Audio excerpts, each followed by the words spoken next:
ಅಮ್ಮ ಖಾನ ಹೋಗ ಖಾನ ಹೋಗ ಊಟ ಆಗಿದೆ ನಿಮ್ಮದು ಊಟ ಮಾಡಿದ್ದೀರಾ ಮಾಡಿಲ್ಲ ಅವ್ರು ಭೀ ಮಾಡಿಲ್ಲ ಏನಿದೆ ಅದ್ರಾಗ ಬಿಸ್ಕಿಟಾ ಹೆಸರೇನು ನಿಂದು ಹೆಸರೇನು ಹೆಸರು ಶಾಂತಾಬಾಯಿ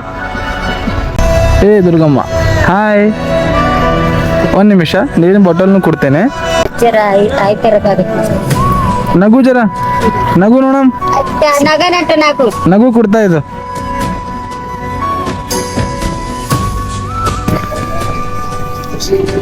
ಒಂದೇ ಸಾಕಿನ ಅಂದ್ಕೊಳ್ಳಿ ಖುಷಿದ್ದೀರಿ ಖುಷಿದ್ದೀರಾ ಖುಷಿದ್ದಿ ಹೋಗಲ್ಲಿ ರೊಕ್ಕ ಕೊಡ್ಲಿ ಎಷ್ಟು